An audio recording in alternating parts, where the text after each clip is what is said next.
welcome in for Flag for Removal, Episode 2, Pornstashes and Fitness. We are joined today with our guest and a friend of the of pretty much everything I do, whether it's DD214 Network, video game streaming when I was doing that, or this, Dylan Mason, aka Dickhead. We're going to go ahead and bring him on, and let's get this episode rolling, everybody. Alrighty, Dylan. Welcome in. How's it going? I don't know if I'm having internet issues or if you are. I'm hardwired in. I had to reboot my router about an hour and a half ago because it was saying had no internet, and I was like, crap, I need internet for this. But yeah, so still with us. And this is exactly why I do the recordings, because like this entire conglomerate of bullshit that's happening right here can just be removed once we figure it out. Yeah, you're good. It was weird. It was working just fine a second ago, and now it's like glitchy as hell. I don't know. It's fucking technology, dude. That's just the way the fucking cookie crumbles. So, I mean, shit, we did a little bit of a teaser episode back in June for the Queen Sanchez annual. We've got that up on the channel about 2 weeks ago now, I think. A little bit less than a week, maybe. I don't fucking exactly remember, but how's things been going since then? I mean, I know you're still doing the things, all the entrepreneur bullshit. Not so much entrepreneurship. It's been house remodeling here recently, and we're gonna get into that, and that has been a lot here recently. So, other than that, not a lot. You know, just working. That's about it. You still working for the railroad company, or? I do still work for the railroad, so I take care of the crossings and make sure they activate so people don't get hit. Unfortunately, that's a big thing about the industry that I'm in. Is this year alone I've had six, what was it? Well, four. So I had a car of 4 kids die. Shit. About 7 people die on my territory. I got hit by the railroad, but hit by a train. So yeah, that's definitely. I mean, that's a huge thing when you're doing that for work. Then making sure those crossings are working and going down, and not jacking up when a train's coming through, because if it doesn't work, that's huge. If it don't work, that could all fall on me on it. Look, nothing on my part has been bad. That's a plus. Not as you're not traveling as much as you were when we first met now, are you? No, so when we first met, and actually, about the first time we started doing podcasts, we did a couple episodes of podcasts together. I was traveling there. Don't do that no more. Thank God. Fuck that. Yeah, I was gonna say that was fun watching you with your travel setup that you had at the time. You know, going from hotel to hotel, hoping the internet was fucking decent enough. Yeah, and I used the same computer from back then. I haven't changed anything. So that computer that was put in a duffel bag is still fucking used today. Yeah, I mean, I ended up because a little bit of the backstory between me and Dylan here is, you know, we met through a veteran organization called Alpha Nerds Guild, and we got together with a couple guys from there. We started a podcast called Going Dark Debates. I'm not really sure if we could call it a podcast. It was more like playing doing tier lists and just kind of bullshitting for 4 or 5 hours on a Friday evening. Yeah, really. I mean, just getting a lot of drunken nights with that. I mean, shit. When we started that, I was in my fucking living room on a HP all-in-one, and then eventually fucking Dickhead was like, I got a new computer. I've got this old one. If you want it and just pay me for it when you can, I'll ship it to you. Dude, I forgot all about that. I'm not even gonna lie. Yeah. I mean, I used that one for a solid 2 years before it just was like spec wise, it was bogged down with trying to stream and do everything I was doing from a content standpoint. So I luckily by then, you know, I paid you for the computer, and then I got into a position where I was able to build my own brand new PC.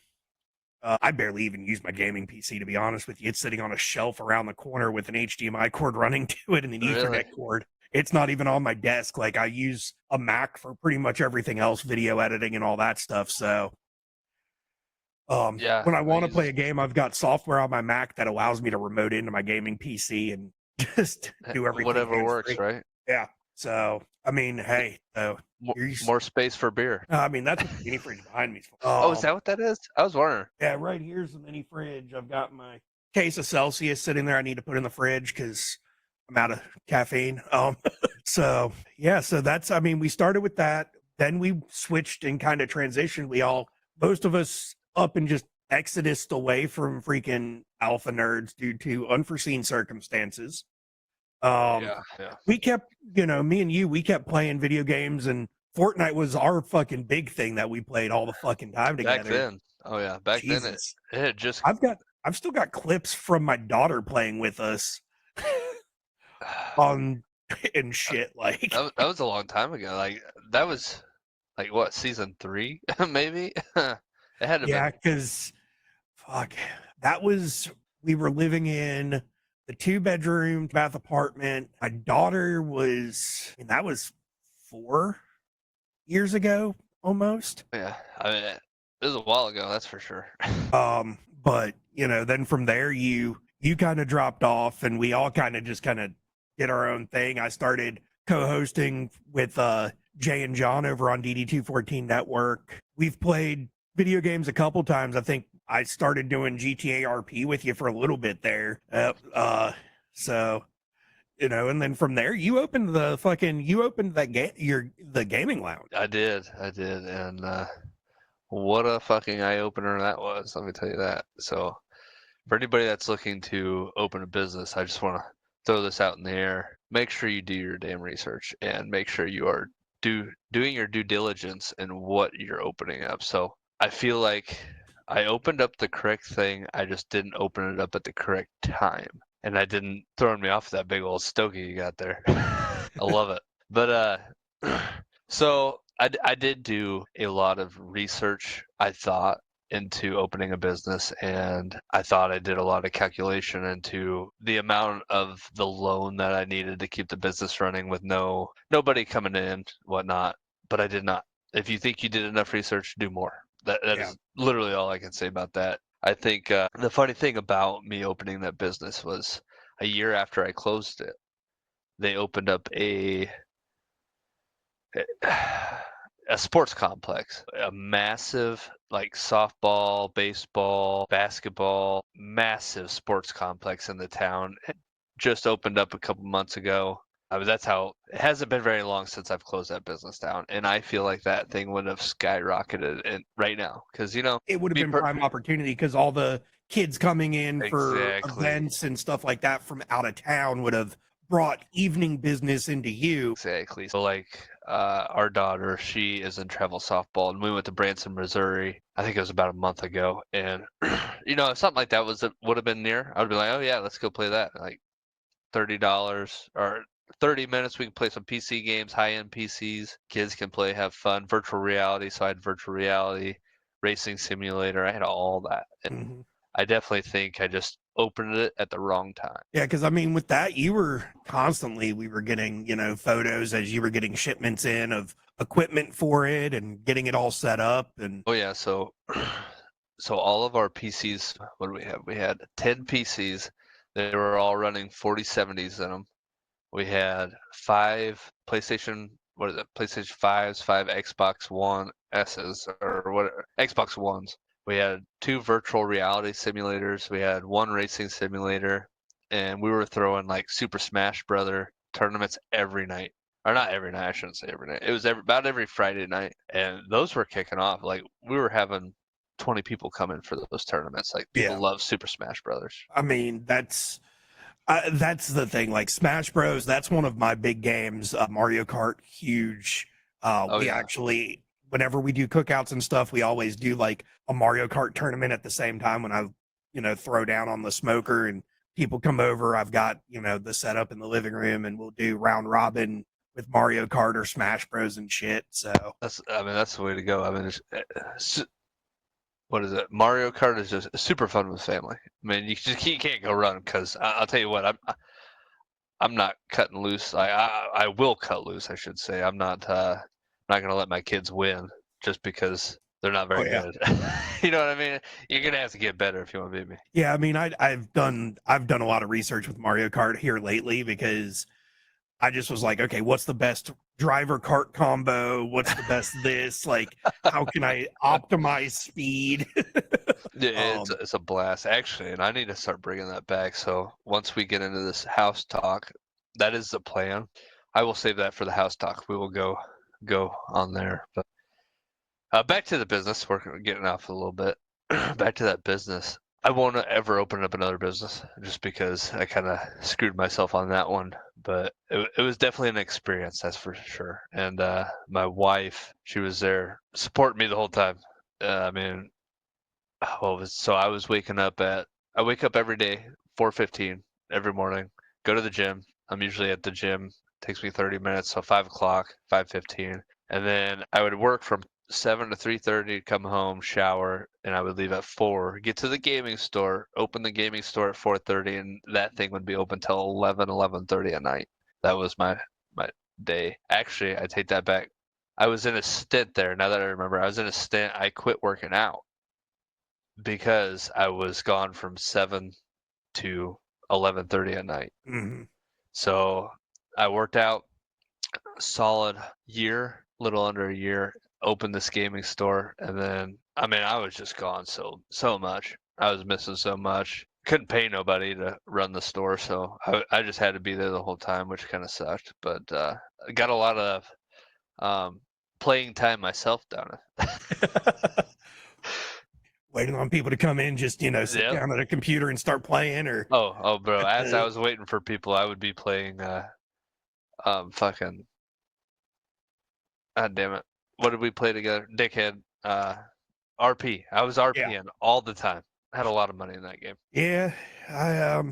I mean, I had fun with it too. I don't honestly, I couldn't tell you why I just stopped. I think what it was at that time, it was while I was still, actively streaming constantly, and burnout just happened with video games. Like for me, streaming took the fun out of it Yeah, I because it agree. wasn't anymore just sitting down and enjoying to play a video game. Like now, we've got the PS5 upstairs. I've got the Switch too. And now I'll just on a Saturday just veg out on the couch and just after I do yard work all day, I'll come inside, shower, and just veg out and play, something on the Switch or the PlayStation. And I mean, that's how it should so be. And like you said, streaming. It's like, all right, well, shit, I'm gonna have to get up and stream because I want to stream between 7 and 9 o'clock every night, so I get my streamers up and or my viewers up. Or I do agree, streaming definitely puts a damper on playing video games. That's for sure. it does. I mean, and that's kind of why I've like now with content, that's why I'm doing this. Like I'm doing podcasting, I'm doing stuff like this because this is, one night every couple weeks, record for a bit, get the video edits done, set it up to post for, the next day or something, and then I'm good. Yeah, a lot easier on the brain. That's for sure. Um, You're not stressing. Easier on the brain. It drives my wife crazy because being the tech person I am, like I'm all like, I've got my iPad now. She got me an iPad Pro, the newest one, a 13-inch one for my birthday this year. The iPad itself Oh was shit. $1,100, and then add in the Apple Pencil and the keyboard case for it and all that shit. And then at the end of this month, I'm upgrading my Mac to the newest MacBook Pro What are you that's doing with your out. old Mac? So my daughter, she starts high school, Oh, yeah. so I'm taking pretty much the desk. I've got extra monitors and shit in storage, and I'm just gonna give her my Mac desktop, and set her up with a little study area in her room, so that way she doesn't have to use my computer. Hell yeah. I mean, it's a win both parts. So I'm actually looking for a laptop for my wife. She's going back to school. She went to school to be an X-ray tech, and now she's going to be a ultrasound tech. She needs a laptop or something, an iPad, screen iPad. They're so expensive, dude. So, I mean, I'll say like the iPad, I'm right now, I'm using my iPad as a third screen. Oh, really?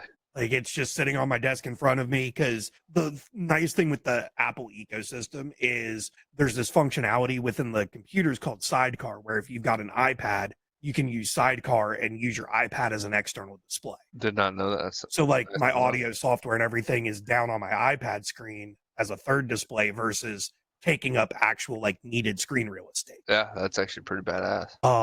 But I mean, again, it's not. It's fucking expensive, dude. Like just It is. staying in it because the laptop I'm getting is I'm using the education discount because my wife's back in school for her second master's degree now. So I'm using the education discount to save a little bit on it through Apple. But I mean, after I upgrade the hard drive and do the little bit of boost that I need to do to it versus just getting a bare bones stock model, it's $1,600. God damn. Well, I mean, I just bought a gaming PC. What is it? It's equivalent to a 4070, but a laptop version. Mm-hmm. And I mean, I love it. I can play games on it like no other, but that thing was so fucking expensive. It's like technology nowadays is crazy. Yeah, I mean, we just because with my wife going back to school, we had sold her MacBook that she had for her last grad program when she got done because she was like, I'm never going to use it. I wasn't going to use it because that model of the MacBooks they hadn't added in because Apple makes their own in-house chips. They don't use like Intel or AMD processors anymore. It's all made by them. And they Yeah. hadn't made a chip for their laptops yet that supported dual display, dual external monitors. So I was like, well, I'm not going to use it. Let's just sell it. And then a year after she's done with school and after we've sold it, she decides she Oh, needs I'm to go good. back because the field she went into now it's a lot of federal funding that's been cut, so there's not a lot of jobs out there anymore. Every day she shows up to work and her boss is like, well, we're still employed today, kind of thing. So we ended up, I found a MSI gaming laptop with like a 4060 in it, AMD, like the latest laptop AMD processor, 32 gigs of RAM, and a 1 terabyte hard drive for like $800 open box at Best Buy. Oh, really? So that's what I got is MSI 4070, and it was like 1200. So Works great. I mean, I ain't gonna complain. That's for sure. yeah, but so the business, like you were saying, you kind of underestimated I did. overhead and So I think if I would have been able to run that business a year longer, 1 year, but all fault on me. I did like the budgeting and the loan amount to get me through just a couple months, thinking it was going to be a hit right off the bat. Any viewers out there, don't do that. Always think ahead. yeah, I mean that's one big thing because I've done a couple businesses in the past and ended up selling them when I was with my ex-wife. And I sold them just so she couldn't get a bit of the Yeah, I mean pie on that's what. that. Yeah, Um, yeah, I feel that. but the if you talked to me, I'd have told you you need to at least pull out that loan for a year worth of expenses, so that way you had. Well, and then another kicker was the rent. So I was not expecting the rent to be $2,100 a month. That in a town that we live in, Central Illinois, that I talked to the people next to me, they weren't even paying that much. So Yeah, that's what really kicked me in the ass there. But I mean, it is what it is. Moved on. I don't know. I wish it was still up. I do miss it. I can't take the camera off, otherwise I'd show you. I've got the side by side gaming right above my display here. your signage. Yeah, I got the signage right here. So I had a buddy. Actually, it's funny because I had a buddy. He's big into woodworking. His wife is. She's got a business for that, and they made my front desk. Yeah. So I cut that desk in half. I'm on half of that desk right now, and then and then we ended up having to get rid of the other half, and then they made a sign for the front of that desk that said side by side gaming, and it was just a massive placard, and it's hanging on the wall right there. Reminds me every day. But So, I mean, as far as like with the opening of the business, obviously, there's the loan part that you had to get, so you had the startup cost. What about like, was it difficult getting a license to operate in no, your county or anything like that? Because not at all. So I opened an LLC, and that's another thing. I don't know how to make sure you pay attention on how LLCs run, because you need to know how they run, so that way you as a person are safe. And that is the biggest thing that out of all of this that I want, like any of the viewers that you have listened, like you want to protect yourself, yeah, 100%. And I thought I was, and I thought as an LLC, if the business failed, it wouldn't come back on me, even though I was the owner of the LLC. Well, I was wrong. Because you didn't set it up with the correct paperwork. It probably, yeah. I still to this day don't know what the fuck happened, and ended up. I mean, I'll just throw it out there. I'll be honest with you. I had to bankrupt myself, so it didn't come back on me, and I didn't owe for the SBA loan that I took out, and I took out a pretty hefty SBA loan. I mean, just to get this business up and running, and that was a process. Still a process, and it's going to be a process for another 4 more fucking years. Well, yeah, I mean, that's kind of because, I mean, my parents, they at one point, because my dad, he always, I think in the course of my life before my dad passed away, he opened and then closed 7 different residential painting companies. Really, And I'm surprised that didn't take off because fuck painting. yeah, and I think at one point he finally ended up like we had to file bankruptcy so that way, because the bank was getting ready for, I forget at what point it was, but it was somewhere in the middle of all 7 of those. Like they were getting ready to come take the house and shit.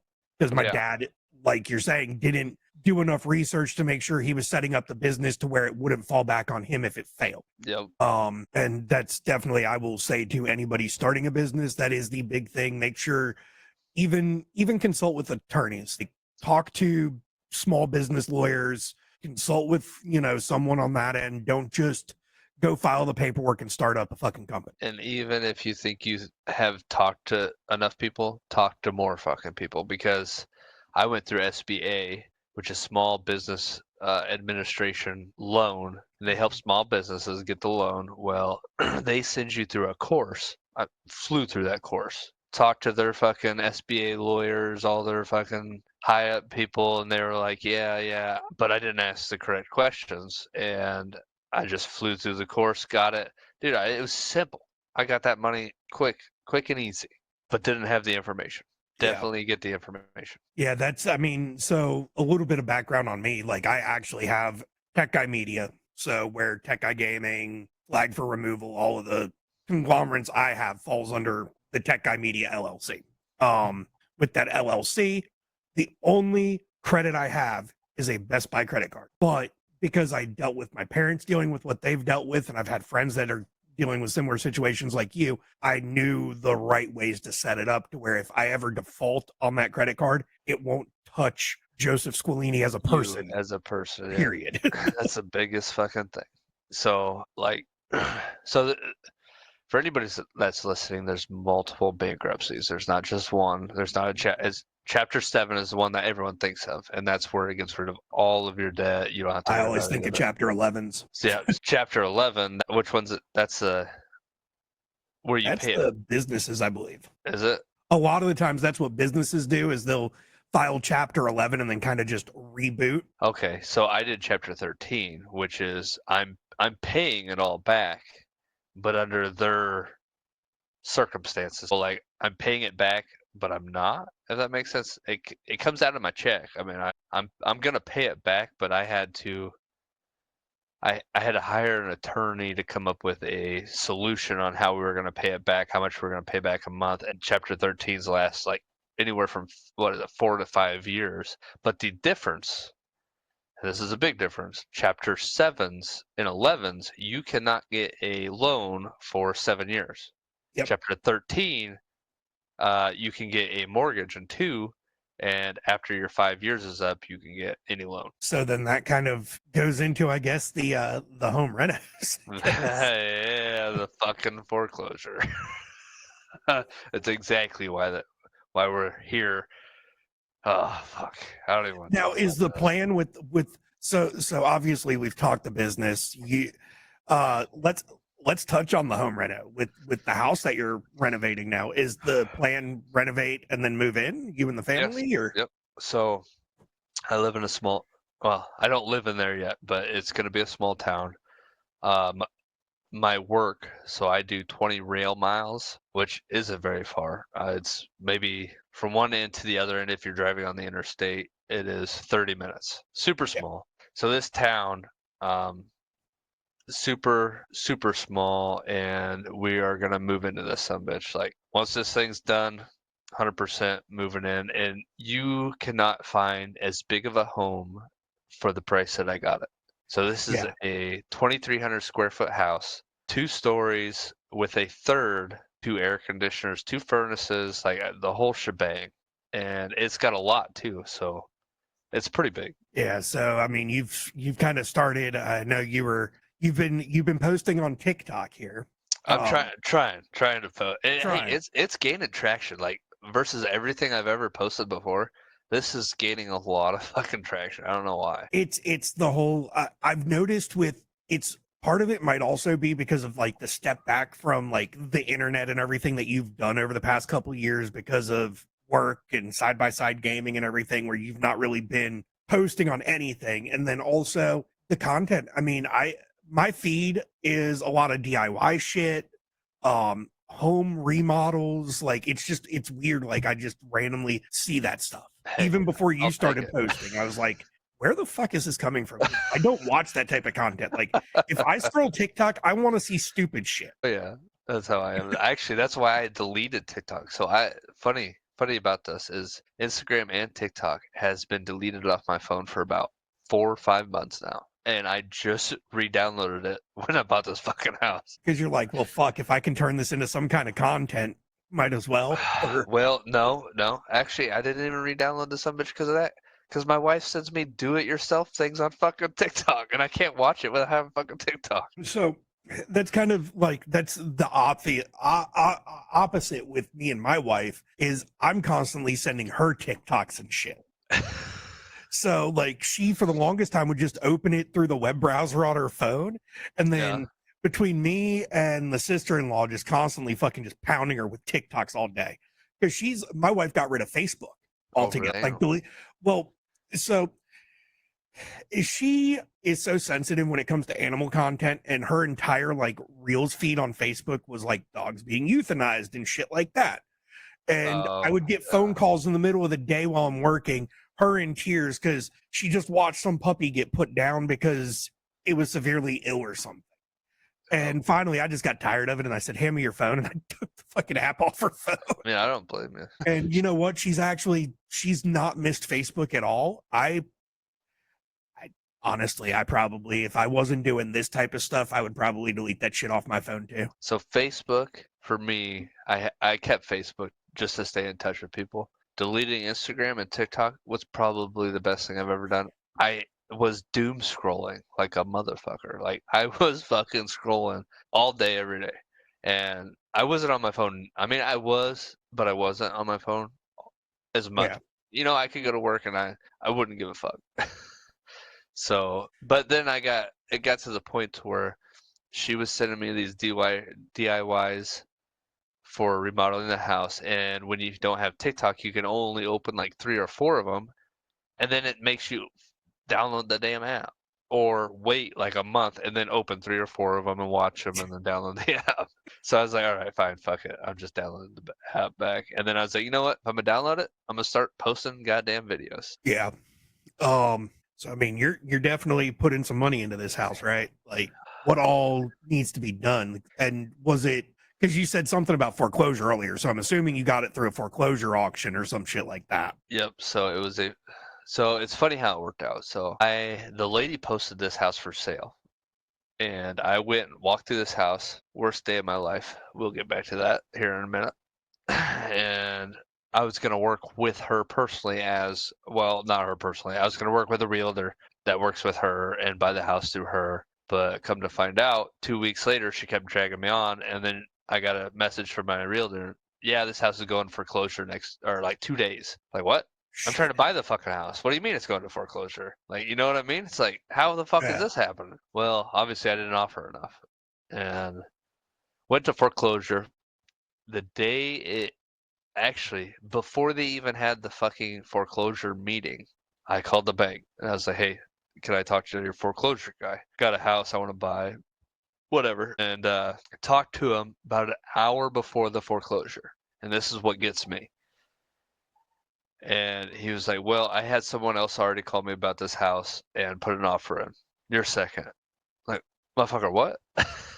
I'm working with a realtor to buy this house, and then it goes to foreclosure. So who the fuck knows it's going to foreclosure before me? You know what I mean? Like, dude, Yeah. I was astonished. Like, makes no Oh, fucking she probably had a couple people she was. That's what it had to have been. Like family, like I don't know. It had to have been Yeah. something. And anyway, I was like, all right, hey, whatever. Go through your foreclosure. Let me know what he's offering you, and then we'll reassess re, reassess the situation. I had already walked through the property. This other dude had not. My offer was still on the fucking table. And anyway, I don't know. This dude just they're like walk through the property before he offers again because I was like, fuck it, I'll outbid him right now. So I outbid him. Well, he wanted to walk through it. He walked through it, and then it was like 2 more fucking weeks. And at this point, I'm already looking at other fucking houses. As expected, because you just keep dragging me fucking on. Like, Yeah, yeah, fuck it. And then so I kept calling or texting the banker, and I'm like, hey, what is this dude doing? What is this dude doing? What is this dude doing? I think the banker just got pissed, and he was like, what the fuck are you doing? Like, are you gonna buy the house or what? And the dude was like, well, I want to walk through it again with my contractor to see how much it's gonna cost to remodel this house. And then the banker was like, all right, well, if I allow this, how long is it gonna take for you to put an actual offer in on this house? And the dude was like, I'm still about 2 months out before I can put another offer in and beat this guy's offer. The banker was like, we've already held this dude up for 2.5 or a month and a half. We're not doing it again. We're not taking your offer. We're going with this other guy. Dude, I shit you not. Like, this was the craziest shit. Like, I don't even know how to explain it in words. Like, I don't know if you ever fall into those category where it's like, it wasn't meant to be. You know what I mean? It just wasn't meant to be. You know, that's what it is. I was going to text this fucking banker. I got home. I had his number pulled up. I was gonna text him and be like, all right, forget your offer. I just walked through a house today. I was gonna offer in on it. I was like, all right, but I'm gonna wait. Hopped in the fucking shower, got out, got a missed call from the fucking banker. I'm like, get out of here. What the fuck does this guy want? So I called back. I'm like, yeah, I missed your call. He's like, yeah, well, I talked to the dude. Everything I just told you. He told me, and I was like, so what? He's like, so it's yours. He's like, nah, get the fuck out of here. I was literally just getting ready to message you saying, fuck it, I'm going with another house. So so I guess it was meant to be, and I guess I was meant to sweat my fucking ass off over this house and fucking. I mean, from what you've posted, and I'll actually pull up some of the photos you've shared. You've done. I mean, this one you see the giant fucking floor sander. Oh, dude, bro. Oh. Some of the worst days of my fucking life. Sanding floor is not for the weak of heart. That sucked ass. So yeah, I mean, you've got. So this is after I've already sanded it a couple times. So that drum sander there is that you got two different ones. You got one that's got a lever, and you hit the lever, and the fucking sander's like on a spring. That spring just pushes right down, Yeah. so you don't have to like use any pressure or anything with your hands. You just hit the button and you go. This one, no, fuck no. You gotta lift up on the son bitch, and the more pressure you put, the better it sands. Dude, I was walking away from my house and I couldn't even move my fucking finger. I was like this. But so this is how it originally was. This is I tore up the carpet, and this is how we found. If you look to your left there, you can see all like 12 of those boards. They had been replaced at some point in time. Yeah. But the right side still had the coating on it. Had whatever, I don't even know. So much shit, and this floor was. So this is afterwards. I stained it, but so from right here, it took us. I went through 24 grit sandpaper, 36 grit sandpaper, 86 grit or 80 something sandpaper, 100, 120. Oh yeah, I was dead, dude. It fucking. And then that drum sander wasn't even the worst part. The edger. If you ever sand fucking floors in your life and you get that edger, just imagine a fucking bowl between your hands you're trying to hold. Like it runs at 9,000 RPMs. I'm just gonna go ahead and throw this out there. You know what I'm never gonna fucking do, and I'm always gonna hire someone to do? Don't do Sand it. fucking floors. It fucking sucks, dude. The worst. So when it's funny because we still have to sand the fucking upstairs. Get that? Yeah. Oh yeah. We still have to sand the fucking upstairs. We only did the main floor. The whole house has fucking hardwood. We did the main floor, and when we rented the sander, so we rented the drum sander, the edge sander, and then they give you all the sandpaper, and whatever you bring back, you just pay for what you use. And the only reason I rented it is because it was a fucking holiday weekend, so I got Friday free because they were closed. So I picked it up Thursday night, got Friday free, paid for Saturday. I was like, fuck it. You know, my wife's a traveling X-ray tech. Thursday night, I started this bitch. Thursday night, I wanted to kill myself, dude. Between the sweat, there was no blood. There was a lot of tears, and there was a lot of fucking mosquitoes. And fuck this shit. And I didn't even have the AC on yet. So we're hitting 90-some degree weather. No AC in this motherfucker, and I'm sanding these fucking floors. So this is the end. So the Looks walls have really been. good after you got done with it. It doesn't, though. That's the fucking thing. It doesn't. That's it. So So, like, right there looks good. But I stained the fucking floor with a roller. And at one point, the roller was like a flat tire. And I have fucking spots of where the flat tire hit the fucking floor. Don't tell me about it. I could cry. It sucks. So you got to resand it again, or are you just going to No. put some different flooring on top? We're gonna see how it goes. Because I I'm gonna mean, get it. honestly, with the way you're explaining this at this point, you know what I'd be doing? I'd be paying someone to come in and just put new fucking floors in. I'm gonna get an area rug. Let's just say that. Area rugs fix everything. All right, I'm gonna send you this picture. I didn't send it before because I was like, it looks too bad. But all right, so this, and maybe in your eyes it don't look bad. I think maybe for me it looks bad because I spent, what was it, 3 days and a night working on this, and I watched enough YouTube videos, and I was so gung ho, and I was a fucking professional, and it didn't turn out like those fucking YouTube videos, and I was definitely not a professional. So another pointer for all the listeners out there: pay someone to do this shit. Don't do it yourself. Or watch more fucking YouTube. Pay for do more research. do more research. It seems like the common theme for this entire episode is going to be do your fucking research, guys. It is. And 100%. All right, I just sent it to you. So when you get it, you can pull it up on the screen here. I wish I would have bought like a how-to manual on how to stain. Oh God, I didn't mean that to sound as bad as it sounded when I said it. It is what it is. I'm past it at this point. So you Yeah, can no, see. you can see where the flat tires were. Exactly. That was the Jesus. What fucking kind of? First off, how much did you spend on the roller? I don't One of them know. like penny rollers. No, actually it wasn't. It was like a microfiber roller. I don't know what the fuck happened. So like just right there in that spot. So an area rug would cover that sumbitch up, right? Yeah. But it's still gonna piss you off. So that door, just for the listeners, that door does not look like that anymore. Did I ever send you a picture of what that looks like now? Yeah, I've got some pictures of. I don't think you sent me that door. There's the front. I will say that black trim's nice, but why the fuck did you go with black? White and black, dude. I don't know. I just love white and black. Here's that door. So it doesn't look like what it did look like in that video. I've obviously done a lot of work to it. I haven't painted it yet. We are still getting to that process, but I don't know. Something about white and black, me and my wife love, and it's just the one thing is white is great for natural lighting, and we have a lot of like hallway in this house, so we need all the natural light that we can get. And I'm not emo, but I may have been in my high school years, and black is just amazing, I just like. I mean, that's kind of it. It's kind of like the argument with me and my wife. Like, she's like, 90% of my clothes are black. She's like, why? I was like, because it's going to go with whatever I choose to. Like, Exactly. I don't have an issue. Like, my wedding band, black. My smart ring, black. My watch, black. Like, Goes with everything.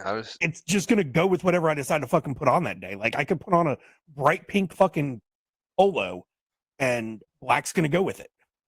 I Yeah. mean, I get it. The only reason I said something about the black paint is because if at any time you decide to change that, That's a lot of painting. that's going to be a lot worse than fucking doing them floors.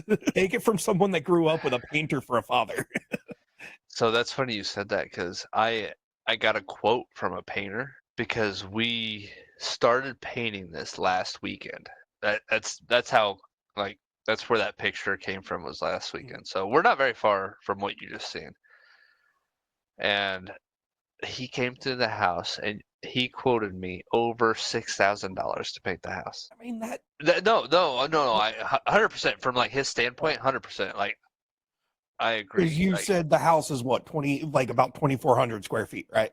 yes. So I mean that definitely makes sense. No, yeah, From no, it from a makes business sense. perspective, I mean, he's going to have to pay his employees and all that stuff too. And Well, it's just but him, but well, and I agree, 100%. Like, he was spot on, and obviously, I'm like, fuck that. I'm just gonna have to sweat my ass off and do this stupid shit that I hate fucking doing. And I hate painting. Like, we started rolling the white paint, and I think my wife was ready to walk out of the fucking house from hearing me bitch the whole time.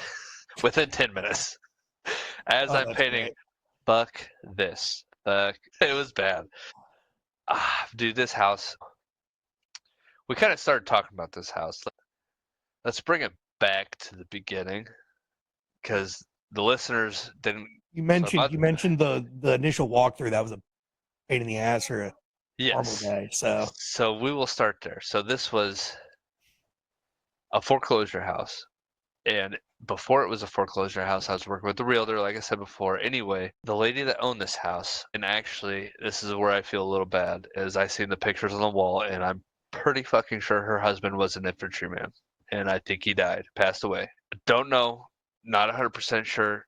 Never talked to the lady. If that was the case, I feel so bad for her, obviously, because I was infantry myself, and she got fucked from her fucking family. She let her family stay in this house. She wasn't even living in this fucking house. And her family fucked this house up so bad. And if you have to bleep all this shit out, I'm so sorry, because I'm going to say fuck a lot here. It was bad. They it was to the point to where when I started working in this house, the neighbors came over here and just thanked God that I was taking over the house. They were so appreciative, and I apologized for how loud my music was, because as I'm working, like, I like loud music. It is what it is. And these yeah, are older people. Like, the ones right next to me are 70s, and across the street 60s. So I'm like, hey, I'm sorry for the loud music. They're like, no, turn it up. Like, that's how bad it was. Like, turn it up. We love that you're here. It's better than what we dealt with. And don't worry, you're not going to get noise complaints. We're just happy that you're fixing the property and you're making it actually look nice again versus yeah, it staying in this dilapidated state it currently is in. and it wasn't even that. It was I know I'm not gonna get death threats anymore. And that's how bad it was, because the fact that, yeah, and that's where it gets crazy. So the family that was living in this house, and the lady across the street told me, she was like, they bred these dogs, and she thought that they were going to sell them. Well, none of them fucking sold. So they had 9 dogs in this fucking house and several cats. Right there alone. That's the big takeaway from why this fucking first walkthrough was so awful. Animal feces all over the place kind of situation. We will get to that here in a second. Let's finish this part. So she was like, yeah, but the dad was so bad. He was kicking these dogs and screaming out in the streets. That's how bad it got. And then the lady across the street said she would come over and she'd be like, no, if you don't want the fucking dogs, give them to us, and we will have animal whoever take care of them, the animal rescue Yeah. or whatever. Like, if you don't want them, we get it. You don't have to fucking beat their heads in. You don't have to fucking do all that bullshit. So and then she told me, she was like, we got, my kids felt like they were gonna come rebuttal against me so much that they made us buy a ring camera. And at one point, the people that lived in the house that I've got now had walked across the street and were beating on her fucking door, and it's caught on ring camera. And she was like, I hope they're not in this area anymore. We just love that you're here. Turn your music up. Like, that's how bad it was. But yes, back to where we were, off the sad part. Anyway, 9 fucking dogs and several fucking cats in this fucking house. And that was the grossest thing I've ever done in my life, was take apart that carpet. Oh my God. Makes me want to throw up just thinking about it. I can only imagine because I've not like gone through a full renovation and bought a place like that, but before my mom passed, our childhood home, my brother was living with her, him and his wife, and they had several animals. And when my mom finally got to the point where they moved out, they left her house a fucking wreck. I moved my mom in with me and we sold the house. But before we sold it, I got a bunch of coworkers together and we went over there. I rented 2 dumpsters. We, cleaned out her house for her, ripped up carpet and shit. I was covered in fucking fleas. They are hard to get out of too. Like I ended up having to pay a fucking a company to come out, and they're like, "All right, well, do you live in the house?" I was like, "No, there's nothing in the house. It's all hardwood. I took everything out." And they're like, "Well, that's not gonna work." Well, what do you mean it's not gonna work? Just go in there and spray. They're like, "No, the Now fleas." fumigate. Yeah, well, yeah, do all that, but they're like, "Yeah, it'll kill the ones that are living." But the ones that are in the eggs can stay into their eggs up to 6 months if they do not detect any living source. So like if you're not in there working, they can't hatch and they can't die because of the fumigation or whatever it's called. He was like, so I'm actually, and actually this is what the dude told me. He was like, I'm actually running into this problem right now. These people bought this house. There's fleas all over in the house. We can't get rid of them. I was like, what do you mean you can't get rid of them? He's like, yeah, nobody wants to go into the fucking house and work because there's fleas. I was like, well, you ain't gotta worry about that. I was like, I'll go in the house and work while there's fleas. I don't care about that. He's like, as long as you do that, first weekend, gone. I paid a lot of money, but they're gone. Like I haven't had any fleas in that fucking house. Yeah, because like you said, the eggs won't. The eggs, fleas are so fucking weird. Like I don't, and they're the most annoying fucking pest of all of them. Like I can deal with spiders, snakes, fucking They suck, dude. stink bugs, June bugs, fucking anything like that. But fleas and fruit flies, they are like the fucking pests that put the word pest in pest. I agree, 100%. They are horrible, and actually, it's funny because when we owned a house over in Iowa, I was mowing one time, and somehow there was just a patch of fucking fleas in the grass. And then I carried them inside, and they fucking were all Yeah. everywhere, just fucking everywhere. And that's the other thing. So like we've got pets. We've got, 2 cats. We had 3, one passed away recently.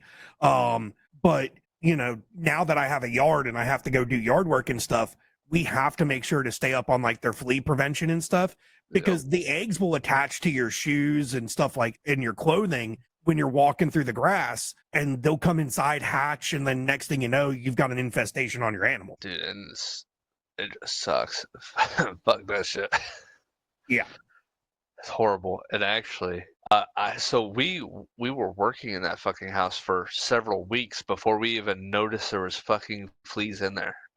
I don't know what, like we had multiple people coming in their house and nobody said a word, like nobody felt them, no, like they weren't attaching to them until one time I brought my coworker. He was riding with me. I was like, hey, you want to check out our new house? Brought him in there, and like I don't know if he's just like a sweet dude or what, but the motherfucker had fleas all over him, and then he infested my fucking work truck. So I had to fucking bomb my goddamn work truck. Jesus Christ. Dude, That's great though. I mean, because it shows like them bitches can be selective too. Like they don't. I yes, I mean, agree. because if you were working in there for weeks and none on you, none on the wife, none on anybody else that had been in and out of that house until that time, that's just It's just fucking crazy as yeah. fuck. It's like, and the funny thing is, so my mother-in-law, my father-in-law has always been very like kind of like the sweet guy for fleas, like this guy didn't have him on him at all when he came through the house. It's just what the fuck? What the fuck's different about this guy that came through the fucking house and woke up the fucking swarm of bullshit? You know what I mean? Well, I mean, technically, you buying the house woke up a swarm of bullshit, but Technically, those 9 dogs woke up the swarm of bullshit. 9 dogs, several cats, an angry guy that was giving the neighbors death It's threats. fucking crazy, dude. And so we cleaned out the whole main floor. So my father-in-law told me he was like he did the same thing.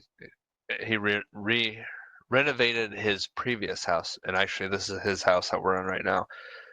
Uh-huh. But his previous house, he was like, do one room at a time, or I do a lot of knife handing. Sorry, my bad. Do one No, room you're at a do one room at a time, and it'll feel like you'll actually get shit done. Don't go from one project to another, otherwise Mhm. it's never gonna get done. And if you're listening to this podcast, and if you are this far into this podcast, that means we've got your attention. Listen to this. Do fucking one room at a fucking time. Not one room, not two. Yeah, that's the big thing. Like, we're kind of hoping that at some point, maybe a couple years after we've been in this house that we're in, because we're renting it. But the current owners, they own like they bought another house because they wanted to move closer to the downtown part of the area. They didn't want to live so far out from the city. Yeah. And I'm just hoping eventually they'll sell us this place. That's the way to go, dude. I mean, you've already got you're already there. Why not? Well, exactly. And the upstairs is already fully renovated. Like, that was already done. The only thing I'd have to do is finish the basement. That's Realistically. easy. I mean, you're already doing it. Yeah, and that's more just, actually framing up fucking walls instead of having air conditioning duct just sitting wide open right here above me. Yeah, I mean, you can't see it, but I've got the same thing right here. But yeah, I know what you mean. But But yours is that cement right there, or is it? Yeah, so that's just center block right there, and behind my desk over here. So Painted. the whole house it's a brick house. And this side of me, according to the camera where the center block wall is, that's all just completely underground. Oh, okay. And then back over here behind where the flag is, I've got some borders put up because I have like all my lawn stuff on the other side of the basement. And there's 2 windows over there. There's a few windows on the wall over to this side of me, and then sliding doors to go out to the backyard and shit. Do you get water in there? You got like sump pump or? So there's a sump pump and then a dehumidifier in here just for making sure if there is any excess water that makes it in, it doesn't get bad. I mean, I've been sitting in here. So yesterday we had some really bad storms rip through, and I was sitting here working middle of the fucking day, like, and we've had enough bad storms and heavy torrential rain. You would have had water already. There's no water that gets in. There's no standing water in here, nothing like that. So that's my thing is I haven't even hit the basements. It's kind of like your basement there, but the only thing is there's cracks everywhere, and I really want to finish it, but I've also read you don't want to finish them because you don't want to water seal your basement, otherwise you're just making a kind of like a capsule. Water's going to push into it and eventually it's going to cave in. So, and that's the thing, like with finished basements, they've now got the technology where it's not necessarily water sealed, there's just drainage to where somewhere else to bring it away from. And the way the yard is it's kind of slanted from the front of the house down into our back. So when it does rain, everything just kind of runs off the property into a creek behind our house. So that also helps keep the water out of the basement. You are muted. Can you hear me now? All right. Yep. My bad. And that's like my thing. So this house was built in 1880. Definitely does not have the water drainage that everybody has now.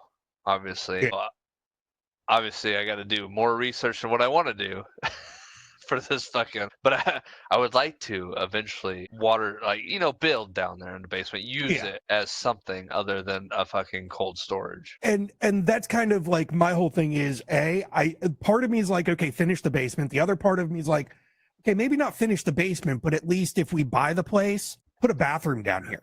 Just like a two-piece washroom, toilet in the sink. So that way I don't have to fucking run upstairs every time I got to take a piss. Oh yeah. I mean, I'm trying to get more rooms, dude.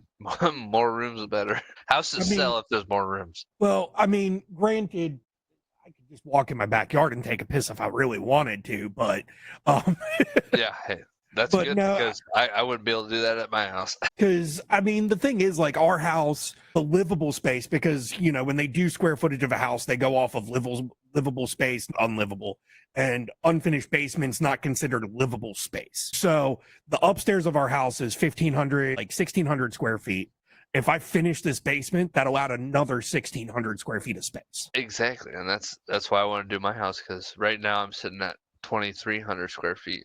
If I do the basement and I do the third story, that's pushing me over 3,000. Yeah, exactly. And my whole thing is like one of the biggest things that I have an issue with, we have really bad fucking centipedes here. Dude.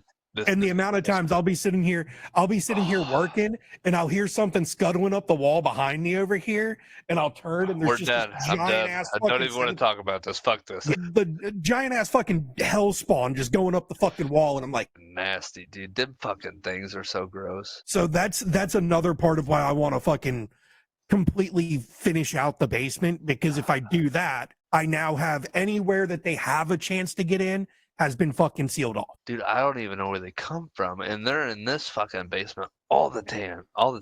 It's fucking like, Because they're subterranean. They live under the ground. So like with basements, because basements are typically partially underground or fully underground, they're just yeah, coming in from fucking like the flooring, and dude, they'll find little cracks and yeah. it's But nasty. My fucking, it was funny actually, since you bring that up. Like a month ago, my boy comes in. He's like, I'm sleeping, and they're in the room over next to me. And my boy and my daughter share the same room. They're 4 and 7, and they got bunk beds. And he comes in. He's like, "Yeah, Sissy wants you." I was like, "All right, go back to bed. I'll go in there a minute." Fell back asleep. He comes back in.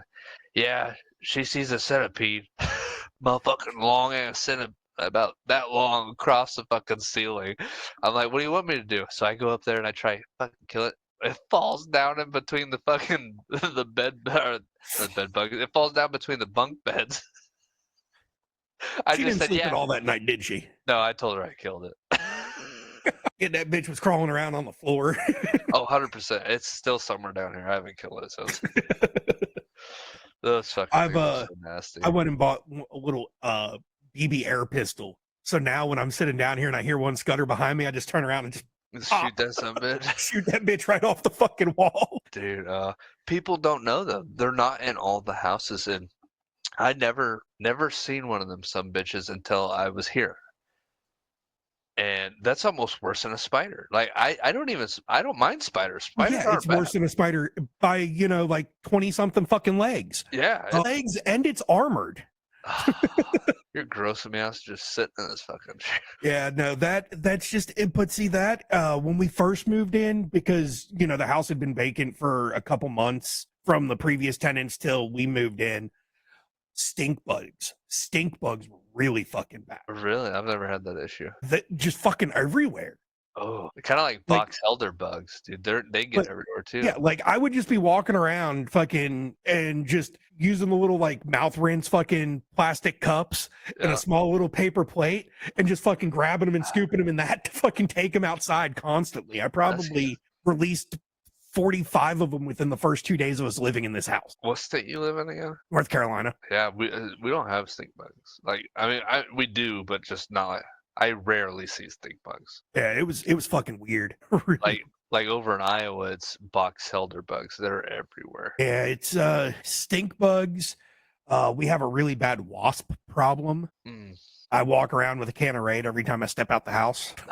Dude, so this house that I bought, there's a fucking bee, and like this has got to be the queen bee, and it's like that big, and on my porch, and I don't know if there's like wood bees. Like, tell me if I'm wrong. I don't know what. So there's carpenter bees, which are like big black round. So maybe that's what it is, because I cleaned this fucking porch off, and then I started seeing these bees, and I've got like sawdust everywhere on the fucking porch where they go in at. I don't know if they do anything like that or. Yeah, so they do they drill holes in like wood and shit. So I probably need to like spray or something there. I don't fucking know. Is that your wife saying, "Hey, you've been on the podcast for like way too long"? No, that's not her. I'm pulling up a picture of carpenter bees real quick. Yeah, right there on the right. That is it. Yeah, 100%. Yeah, so it's not a queen bee that you're seeing. It's just a standard worker bee, but they will just dig holes in fucking wood. I've got them all around my front fucking porch. So carpenter bees, they don't sting you. Really? They have a stinger, but they don't sting, they bite. So fucking weird. Just regular like bee killing shit will work, I'm assuming. But yeah, regular bee killing shit, I typically don't do anything with the carpenter bees because they help keep the population of the more angry ones down. Do they really?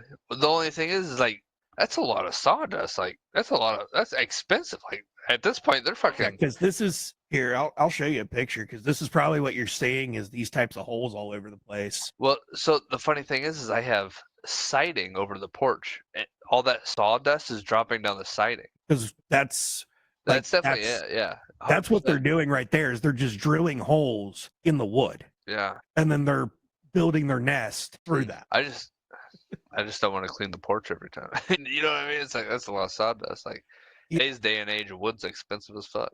I mean, but yeah, no, I mean, just using, so let's see, carpenter bees aren't at all like termites. The wood is just a piece to a place to nest, not a food source. They rarely never do any structural damage. Oh, okay, that's not bad then. I guess. So really what they're doing is they're drilling enough of a hole to build a nest for their colony and then they stop. Okay, that makes sense. And then they just live in there. So I mean, it's not really going to cause any structural damage to the house or anything on you. So I don't really, like I said, they're kind of, they help keep like wasps, hornets, yellow jackets, stuff like that at bay because That's what I thought it was. I mean, they're so fucking big though. You know what I mean? Like they look like a two quarter. I don't like them any more than I like a fucking wasp, yellow jacket, or a hornet. But Yeah, that's true. but that's because even like I'm allergic to wasp, yellow jacket, hornet, and carpenter bees. Like Oh really? Yeah. if I get bit by a carpenter bee, I go into anaphylactic shock. Be staying So- inside at all times. So that's where the whole my raid comment earlier comes into play because fucking just it's bad. But so shit. So you're doing one room at a time with the house. You're still working on that front section apparently. Obviously. Main floor. So instead of one room, I'm trying to do main floor. My thought is if I can get the main floor done, we can move in, work on the upstairs. I'll be able to work on the upstairs more because like right now we're not living there. So Yeah. during the week, I don't really get to work on the house Mm-hmm. because the wife's traveling and I don't want to take a 2-year-old, 4-year-old, and 7-year-old over to the house, pay attention to them and work on the house. You know what I mean? So I'd like to get the main floor done and then move in and then work on the upstairs. At the same point, we're kind of matched right now. So the whole house has kills sprayed, however you want to say it. And then the main floor has white paint and then the black trim. The upstairs just has kills on everything. We want those kills. And then we'll start working on the upstairs. Not looking forward to it because like I said, I got to sand all that shit. And we're going to be doing, so all the bedrooms are upstairs. And we're going to do carpet in all the rooms. But I'm still going to sand the rooms like a dummy. And I'm still going to fucking seal them. That way. Well, at least with those floors, you don't have to worry about flat tire syndrome. Yeah. Oh yeah. You're gonna put carpet over it. Like Yeah, you're just gonna exactly. do the sand to get any gunk. Honestly, I'm probably then- not even gonna stain them. I'm just gonna sand them and then Do a clear coat seal and then throw the fucking padding and put the carpet in. exactly. And just so that way, if I'm like, hey, fuck this, I don't want carpet no more, just rip the carpet up and it's ready to go. Yeah. That's one thing I will say, like when we moved in here, our big thing when we were looking for a new place was a place that had no carpet. Yeah. Do you guys And- not like carpet or? Well, so one of our cats, our orange one, the one that barely has even a whole brain cell to himself, probably should be a mascot for the Marine Corps.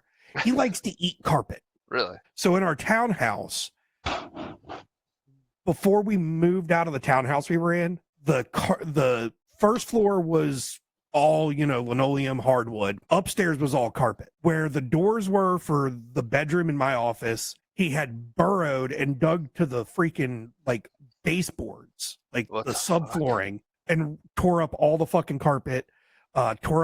We had to remove all the carpet on the fucking stairs because he tore it all up. Jesus. So It's a weasel. he's the or a reason cat? why we said no carpet. Yeah, I don't blame him. Fuck that. Luckily we were in that townhouse long enough where they didn't charge us to replace the carpet. because we were in there long enough to where by like North Carolina laws, they had to, So they had to replace it regardless of whether. regardless whether it was tore up or not. Same with the flooring in the main level of the townhouse. So, that worked out in our favor because that saved me, like A lot of money. $2,500 to have Yeah, to pay them to replace flooring. So I don't blame you. so yeah, when we moved in here, it was no carpet. It was the only thing, like everywhere we were looking at. We don't want carpet in any rooms. We have like So what do you there's got, this like really old linoleum? ass fucking carpet on the stairs going from the upstairs into the basement.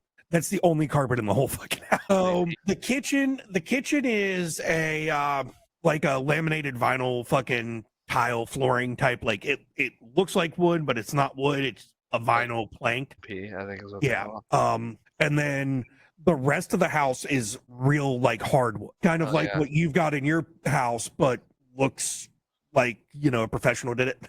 Yeah. All right. At that note, can we pause real quick? I really got to use the restroom. Yeah.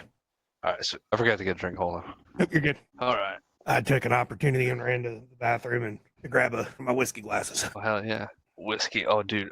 Have you heard of Jake Owen or not Jake Owen? Fuck. Dylan Scott. Mm-mm. You've never heard of Dylan Scott's song? Like he's an artist, like music. Might have. So I went to his concert. Me and my wife did. I bought her tickets yesterday for her birthday, and we went to the fairgrounds. There's no drinking at this fairgrounds, and he's got a song called "Let Me Be Your Bartender," and we were front stage, like right up next to him, and Yeah. he was like, "Well, I heard there's no drinking here." And then he brought out his song, "Let Me Be Your Bartender." He brought a piano out full of like a couple red Solo cups and Miller Lite fucking bottles, or not bottles, but cans. Me and my wife he handed us both a fucking red Solo cup. It had a shot in that sumbitch, and it was probably one of the best shots I've ever had ever. I don't do shots anymore. I don't usually either, but when I can't drink, I'm gonna take a shot. But then again, I mean, if someone were to hand me a shot, I'm not going to say no and not do it. That's, I mean, that's just, common courtesy 101. Like, it was good. so, okay. Well, where were we with the house? We were still talking the house. Shit. We really kind of sidetracked with centipedes and stink bugs and. Dude, we sidetracked a lot this fucking podcast. Well, I mean, that's kind of the thing. Like, it's like when we were planning for it, and you're like, well, about how long? And I was like, I try to at least have 2 hours of recording, but if the conversation's going, kind of thing. So, yeah, I mean, whatever happens. I get it. Yeah. So, because first episode, I took 4 hours of footage and condensed it down to a 2-hour episode. God damn. When I did it with Jay. Holy shit. Yeah. Because we were just fucking having a good old time, me and him just shooting the shit. That's a long time. But there was also a lot of technical issues because it was the first episode. I was using new software. Now I pay $30 a month for Streamlabs Talk Studio, so that way we can actually do it a full episode. Because what we kept having happen, because I was just using the free version of it at the time, after 30 minutes, it's just auto stops your recording and cuts you out. What the fuck? That'd be a little rough. So I had to segment like a whole bunch of pieces together. It was horrible. Dude, I'll tell you what. You want to be my fucking my video guy for my paranormal shit? You can sift through all that bullshit. Yeah, I forgot you were doing that. You're still doing that? Yeah, so we're doing it, but I am not, like, I don't know how to put together a fucking puzzle and make it look like a video. You know what I mean? Like, we have a lot of interesting clips, but I don't know how to put, like, hey, all right, so I'll put this one for example. We had one where we put a camera down in a basement and we're all upstairs and you hear footsteps coming to the camera. Dude, I shit you not. And this sends shivers down my spine every time. Footsteps heading to the camera, turns my fucking IR light off on the camera. Camera's still rolling. And then 10 to 20 minutes later, more footsteps coming towards the camera, and then the IR light turns back on. So I'm going to go ahead and tell you this right now. it would have been at that moment that I said, no, fuck this shit and left. I didn't know. Like we didn't know until we Well, started watching the video. I also have this very strong belief system of I don't fuck with the paranormal or, you know, otherworldly entities to that extent that nope. Dude, But I mean, if I you will wanted to get, gladly, I will gladly help edit videos for you if you want. dude, We can, if you want to get into this, I could talk for hours because I'm pretty sure we brought one of the motherfuckers back to this house. and that's exactly why I do not fuck with that shit. So th- we can definitely touch on this. This is fine. Like I've not got, we can go until we can't go any further and then we just have an episode from it. It is what it is. I've not got, I try to be as relaxed with this shit as possible, dude. Did you see Matt Rife bought fucking Ed and Lorraine's fucking house? Yeah, so he is the caretaker for all 700 fucking whatever you want to call it, their the Of the fucking pieces. artifacts that they Yeah. have. Yeah, so he doesn't own them, but he's the caretaker of them, and he's turning it into an Airbnb, and you'll be goddamned. I want to do it. I am. I'm pretty sure when my wife finds that part out, she's gonna want to do it. And you know what I'm gonna tell her? Have fucking fun. Hey, I'll go.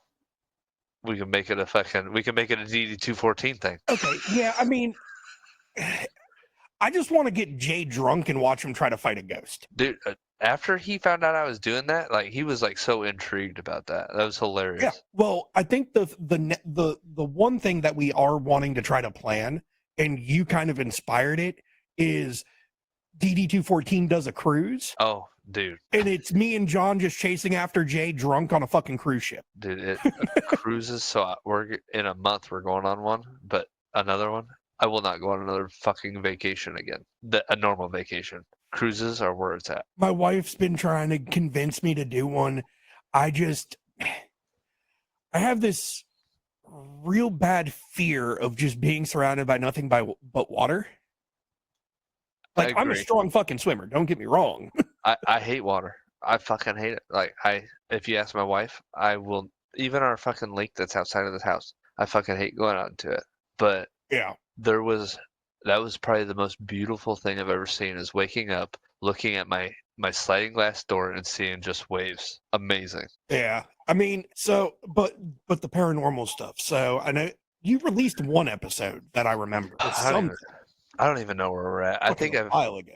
I think I released 2 on my Facebook page that we've got, and Yeah. I released it to the point to where I was ready to show the crazy shit at this one spot we were getting into, Hmm. and so I don't know if you're very familiar with like paranormal shit. So how paranormal shit works is you have the Estes method, and the Estes method is where someone puts on like these and it is connected to an FM player, but that FM player is on like times 10 speed, like sifting through the channels, and all you hear is like, but and that's all the person that has these on can hear, and they have a blindfold on, so they can't see nobody. And then people that are standing around them ask questions, and I shit you not, you hear responses, and it is fucking like exactly what they're saying. And I have something. We went to an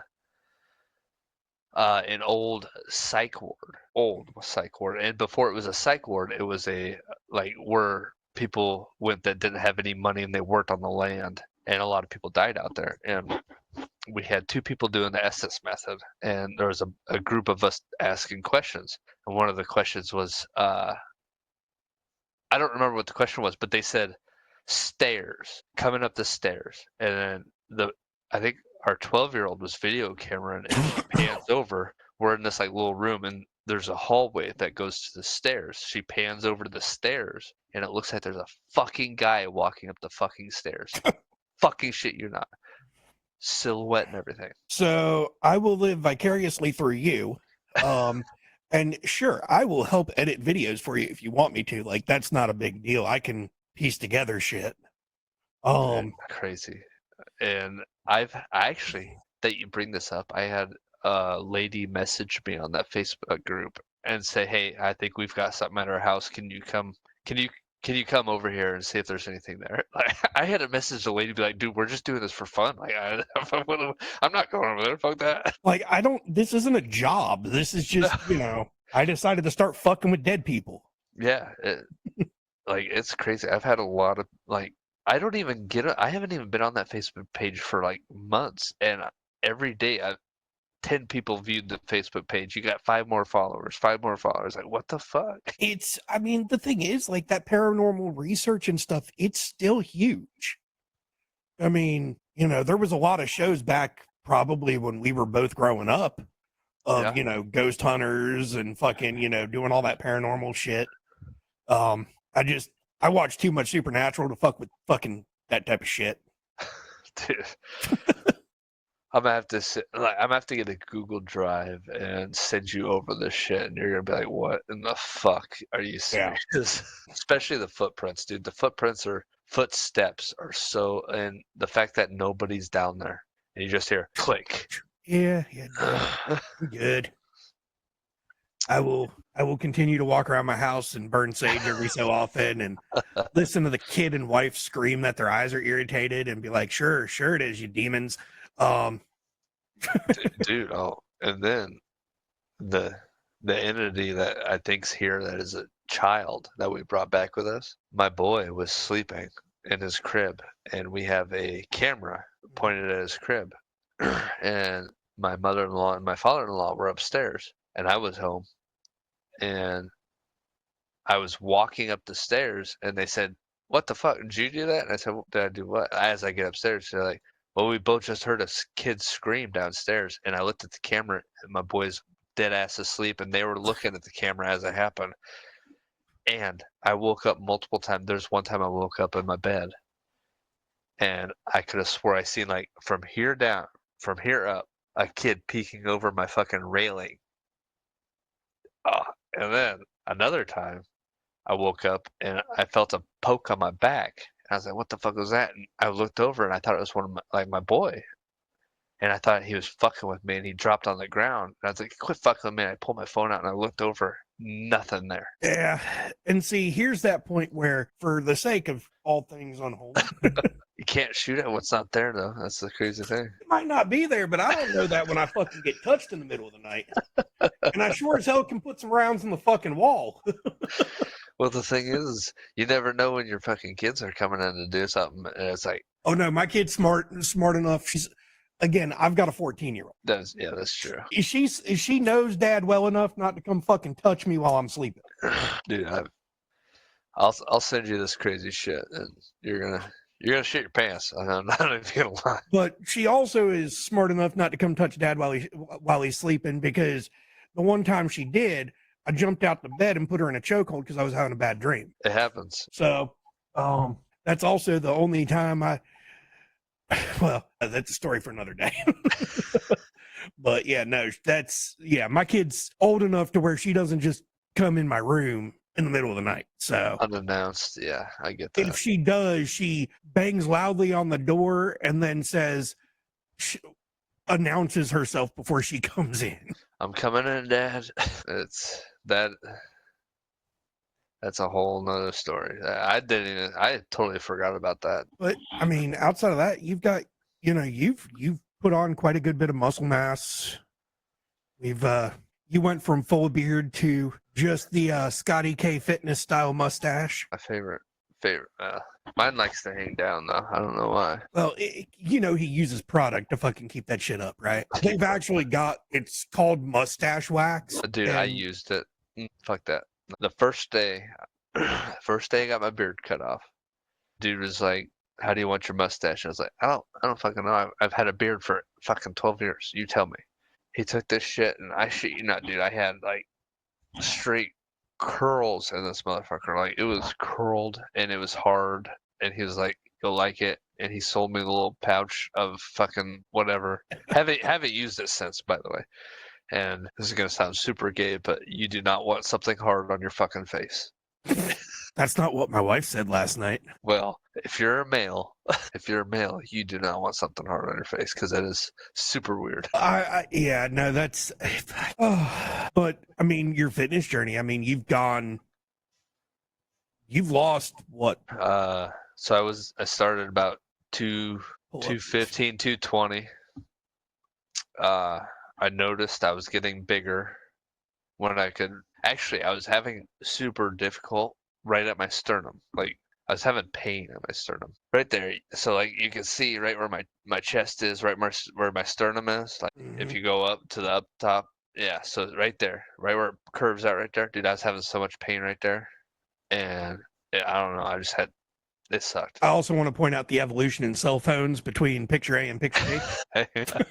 But What is I that? mean, you're looking fucking a shit ton better between the two pictures. Yeah. I mean, you've And actually, I sent you a newer picture. So the picture on the left here before we move, I was about between 215 and 220. Yeah. Picture on the right, I was about 170. I would say my lowest I got was about 160, and then I gained, and I went up to 195, and I'm down to 189 right now. And this picture that I sent you, which looks like, for me, I feel like a Hulk in this motherfucker. But well, also next time you send me pictures like this, I need you to make sure you're wearing shorts in all of the photos, because for our homosexual audience, enjoy the bulge. Oh God, no, that was. I couldn't help. I had to fucking point it out, dude. Because when I first looked at these photos after I got off the lawnmower and I was chugging a beer, getting ready to fucking get a shower to prep for this fucking episode, I saw that and I was like, this is a YouTube channel. It's not fucking Pornhub. But that also explains why you have kids. I'm dying. But shit. So you're saying you're about 180 something now? Yeah, I'm actually 189, 190. So you're kind of going through that bulk phase now where you drop down where you needed to. Now you're putting on the muscle mass. Yeah, so I dropped down and then I put back the muscle mass fat up to 195, and now I'm back down to 189. And So you're more in a cut phase now than a bulk phase. trying to, but I like food too much, and I fucking hate rice and meat, dude. So I did this because, during our little 30-minute preview episode that we did back for the Clean Sanchez annual, we talked about, the fitness stuff and everything. And, Yep. and shit, I don't have any current photos. I need to take another one because I'm down a little bit more since that photo I showed during that, which when we started going to the gym, I was at 365. Like, I wasn't happy when I did that first weigh-in. Like, I was just like, what the fuck have I done to myself? Kick you in the ass every time. I mean, well, when me and my wife met, I was 200. So over the course of 6 years, one pandemic, and her trying to become a fucking baker, I put on 165 pounds. I'm now down to 325 when I weighed myself this past Monday, because I always do weigh-ins on Mondays. Yep. Always got to keep it the same time, everything. Yep. That way, Mondays I do my weigh-ins, I do my workouts throughout the week. And right now I'm training for a 5K. Hey, how's that ladder app? You've been using it? I have not. So I did sign up for the free trial. I'm just trying to, I guess I kind of have my own little thing that I do, because back when I was in the Army myself, like, I just did your own thing. Yeah. Did my own thing. I'm just, and it's kind of like riding a bike, really, because back during my time was when like CrossFit first got really big and stuff. Yep. In high school, I wrestled, I ran cross country, I ran track, I bulked up for wrestling because I was a heavyweight wrestler. And then for cross country and track, I would slim down. So I kind of just, it's more for me. My love of food gets in the way right now because I'm having to retrain myself to kind of, so I tried to do, I'm sure you've heard of Donut Operator. Huh. So he's a big YouTuber that he's a Navy veteran, but then he became a police officer, but then he got tired of being a police officer. He did video game streaming for a bit. Now he breaks down like cop shooting videos and shit all the time on the internet. Really? From like the perspective of someone that knows fucking policing. Yeah. But he also does like daily vlogs, and he does this thing, like you said, the rice and fucking shit. But he calls it man slop, and literally it's like ground beef, ground turkey, something like that, with taco seasoning and then Yep. rice, and then he just preps those in a container for the week, and then uses unflavored plain Greek yogurt and hot sauce after he heats it up with some low-fat cheese, shakes it in the container, and then eats that. I've been doing that for fucking meal prepping, and it fucking sucks. So for me, meal prepping. Hate it, fucking hate it. Sundays are my rest days. I don't want to be standing in a motherfucking kitchen meal prepping. Well, and that's the thing. When I did, because that's typically Sundays, I stand there and I, brown all the fucking meat and I Yeah, pull the cook rice the cooker out, and rice. it's a pain in the ass. So I'm actually, once we get done with because we've got our family beach trip coming up in a couple weeks where we're gonna, with the in-laws and everything, we go down to the beach for a week. After that, I've already decided I'm gonna try like the factor meals. You want my honest insight on that? Because I've done it. I think it's costly. So factor meals, me and my wife did it for quite a while. It has probably some of the best tasting food I've ever tasted. Amazing. Like fucking amazing. But motherfuck me, when did eating so much be so costly? Like fuck that. Like So it that's sucks. that's the other thing. So like my teenager moved in with us. Yep. Like, and we just yesterday officially changed the custody paperwork to where now she's with me full time and not her mom. Hold on. Can I guess where this is going? So about the same part where I was. My wife did factors, and then we still had to buy fucking meals for the kids. So Was that and close? that's kind of where I'm getting at with this, because when it was just me and the wife, a week of groceries, $150. Me, the wife, and a teenager, our bill has gone from $150 a week to like $250, $300. Yep. And that's just going to the grocery store to plan meals, planning meals, making a grocery list, and going to the store. So that's I would say that's part of where, like, if I do the factor meals, I'm not looking at it for dinner. I'm looking at just doing it for Just myself lunch. for my lunches. Because I'm also doing overnight oats for breakfast, where I'm just making my own, doing my own oats in a mason jar, putting everything together in the evening, throwing it in the fridge, pulling it out, and then just eating that in the mornings for breakfast. Because that's the other part that I struggle with, is eating properly each day. Because Yep. I typically, if I eat breakfast, I don't eat lunch. If I eat lunch, I don't. That's because I didn't eat breakfast. Like I usually skip one of those two, Really? which isn't good for you either. Because growing up, we were always taught breakfast is the most important meal because it gets this fucking thing going. Not only if you skip a meal, you're not going to get the proper protein you need. And that's the other side of it. So that's where I started doing the overnight oats, because it's so fucking simple to do that every evening. Like, measure out a half cup of oats, half cup of almond milk. I do a scoop of PB powder in there with a scoop of vanilla whey protein powder. Brother, I got to bring this up. Have you seen fucking Scotty K's Fitness fucking new protein? The new Rise protein that he's got. Yes. Oh, I want to try it so bad. It's coffee cake is what it is. Yeah. So I actually buy the Rise pre-workout powder. Oh, pre-workout.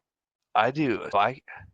I did, and I was an ambassador for Rise for a while, and they want me back. I get texts every night like, "Hey, you coming back?" But it fucks with my gut. I just don't know what it is about their shit, and Bucked Up for me. And I'm not even an ambassador for them. It's just something about Bucked Up for me. Like their white deer it helps my gut so much. See, I've tried the Bucked Up. I didn't like it. Really? But see, I also have a huge caffeine dependency. Yeah, yours is a lot. So it's kind of like, because I know you've heard me talk about it probably through DDT14. Oh yeah. The Echelon energy drinks, and that's a veteran-owned company, and they're pre-workout. They're not even really energy drinks, because there's like 4 ingredients on the fucking can.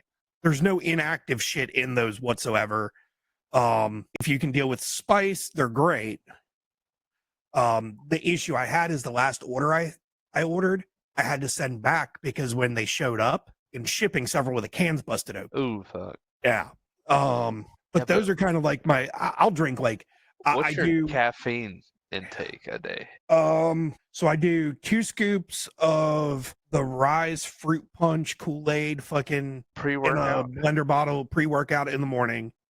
So each scoop's Fuck. 200 milligrams. So that's 400 first thing in the morning before I head to the gym. Then after that, I'm either drinking 2 cans of Echelon throughout the day, which are Which 300 milligrams per can. Okay, so we're sitting at about 1,000 there. A little over, yeah, right around about 1,000 there. Um, and then after that, it's water the rest of the day. So the water's So, good. The water's so good. about 1,000 milligrams of caffeine a day. Unless I have to do the Celsiuses, which then I'm drinking 4 cans a day on top of my 2 scoops before the gym. Yeah, but are you drinking Celsius energy drink or Celsius alcohol drink? Are you because of the high noon situation? Yeah, whatever they said they So, put the so fucking. that whole situation's a little bit different. So, I'm drinking the fucking actual energy drink. So what happened is the company that makes the cans for Celsius and the cans for High Noon vodka seltzers is the same company. Yeah, they Well, got their that like. company sent High Noon the wrong cans, and High Noon didn't catch on, so they put their vodka seltzer in a Celsius can and then put it in the High Noon box. Like box and packaging was the High Noon vodka seltzer packaging, and then people were buying it. They were pulling out Celsius Astro Vibe cans from this box, and then they're contacting the company like, what the fuck? Oh, it's so fucking funny. So I'm drinking the actual like Celsius energy pre-workout fucking live fit drinks. I'm not drinking the fucking vodka seltzers. So for me, my typical day is 1 scoop of Bucked Up, which is about 300 milligrams of caffeine. Goddamn. And then I take that about 4:30 in the morning, and then at noon I drink 1 White Monster, which is about another 300. So I'm about 600. I'm not very far behind you. About 400 milligrams behind you. I mean, my wife fucking bitches at me all the time because from a biological standpoint, the human body's only supposed to consume 400 milligrams of caffeine a day. Yep.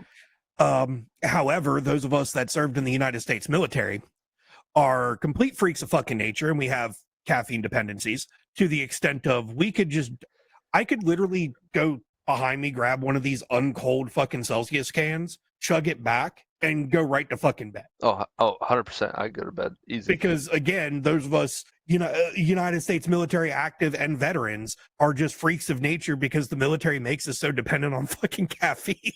Just like it could be, I don't know, 10 degrees outside, I could grab one of the motherfucking energy drinks, take a cigarette, even though we quit, and go outside and smoke it, and I'll be perfectly fine because I'm used to sitting around a fucking barrel of fucking fire. Well, yeah, I mean, and that's the thing. Like, yeah, we quit. We talked about that during the last thing too, us quitting obviously I'm still, cigars, but we had that already determined thing. Like cigars weren't against the rules with. Agreed. And I will say, I didn't have a single piece of nicotine until John had brought it up that, when he drank, he wanted one. I was like, you know what? Fuck it. So that was my biggest dilemma. I was like, I'm good. Like the first 3 weeks after November was fucking douche. It was horrible. It was Yeah. fucking the worst thing I've ever felt ever. And I never want to experience that again because I wanted it constantly. That's all my fucking head wanted was fucking nicotine. And I was so afraid, like, if I started drinking, I was gonna smoke because that was my go-to thing, like smoking and drinking. So I didn't do that right off the get-go either. It took me about a month to start fucking drinking again without smoking. And then I was like, all right, well, I seen a picture of John smoking a cigarette, and I was like, this motherfucker smoking. And then he brought it up. He's like, well, as long as I smoke and drink and I don't do it, I was like, all right, fuck it. I guarantee you his ass still fucking smokes regularly. Well, he does smoke a lot more pot, but Yes. again, we already knew this. Oh yeah, 100%. I mean, and I've not been chewing or anything like that. I do have, my cigars. Like here, the in-laws got me a nice little fucking Oh humidor. hell yeah, that's badass. I have, a stockpile of cigars on my desk. So if I ever want to, just have a stogie. And then I got this from a guy that makes these and donates them to the Freedom, donates the proceeds to the Freedom X Project. They're little cigar holders made out of wood. It's got, an engraving on it. It's wood burned. It says, we are not descended from fearful men. It's pretty sweet. So, you just Hell yeah. get your cigar on it. And, but, I did start having sensations to want to do it again, start, some kind of nicotine, like fucking the Zins or fucking shit like that. And when we were talking during the thing, I was using those Grinds caffeine pouches. So I guess honestly, if we calculate that into my daily caffeine consumption, I'm more around like the 1,300 milligrams of caffeine a day mark. Because I mean, I do use those, but that kind of what that does is it just gives me that fixation that it's being done. Because we were at our pub and grub one night and kind of like you, drinking, wanting to do it. And I used to drink with a fucking chew in. Oh, Like I'd have a big old honker in there and fucking be fucking drinking a beer.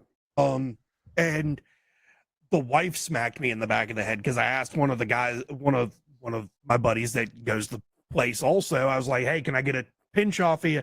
She fucking bam. Wow. No, you're fucking a week clean. You don't fucking need. Okay. Shit, that fucking hurt. Mine was so I was opposite. I chewed for the longest time, and then when I was in the military, I chewed and smoked. And then during the winter months, I smoked, and then I went back to chewing. Regardless, when I would drink, I could never chew. I didn't like I just didn't like the chew in my mouth while I was drinking. It just made the drink. I already hate fucking beer. I fucking hated it, so that made it taste worse. And so I smoked while I drank. And then when we quit, like I said, drinking, Yeah. I quit drinking for quite a while because I was afraid that I was going to want to smoke. And if I would want to smoke, I'd fucking jump on the bad bandwagon again. And then I seen that picture and I was like, fuck it. So we had been like 2 months clean already. So I'm gonna try it. I'm gonna go out, drink. My wife was like, all right, as long as you don't want it when you're sober, you're good. So I smoked that night. And then the next day, didn't even fucking give a shit. Didn't want it. And then a couple weeks later, I did the same thing. Don't want it. And like tonight, I had a couple drinks, smoked a cigarette. Actually, when I went and pissed earlier, I went and smoked a cigarette.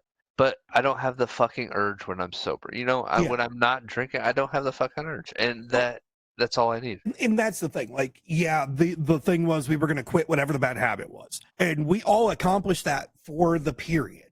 Yeah. And I've got my cigars to fall back on.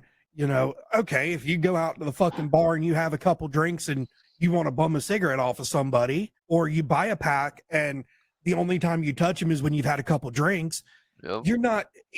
We've still significantly increased our lifespan by cutting back drastically from what we were doing before. 100%.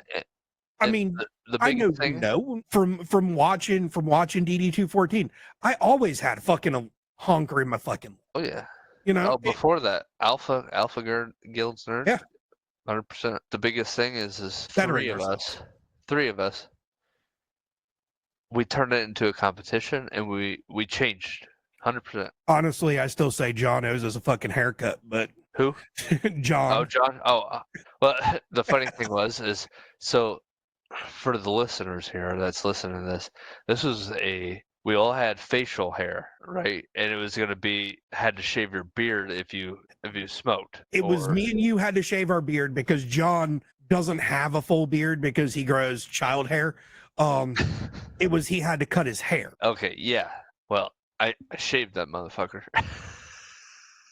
I thought that was so fucking hilarious. And I was like, I think for me, my big accountability feature was when I told my wife that we made this agreement. She was like, if you don't fucking quit and you have to shave your beard, we're getting divorced. I remember you saying that on the podcast.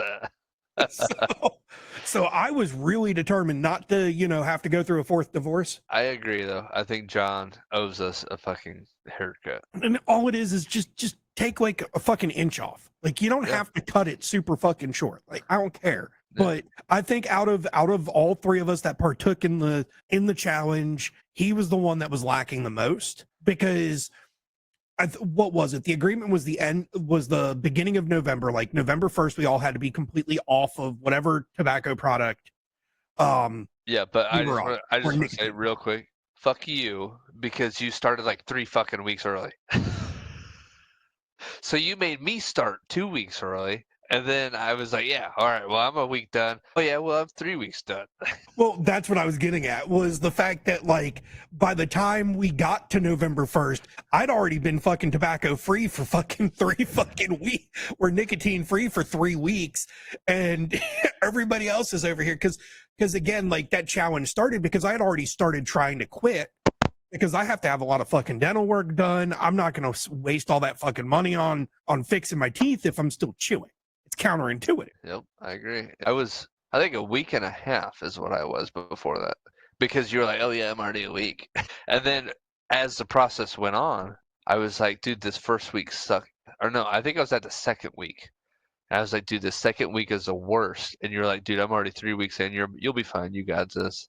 I was like, and Yeah. that helped a lot. And that was the other thing, like, you know, because I had started quitting before you, I already kind of figured out what was the best alternative to the loose leaf chew to kind of help. Because, you know, I put you to the on pouches, and then that's kind of what me and you both used, and we just weaned ourselves down and stepped down every, you know, so many weeks. We'd step down to the next milligram level. And That's what it was. I totally forgot about that. Yeah, it was that on pouches, because you were fucking. Oh yeah, I'm off the 6 milligrams. I'm down to the 3 milligrams. I was like, fuck, better do that. yeah, and then from the 3 milligrams, it was just like, okay, once I'm done with this, there's fucking nothing to go to.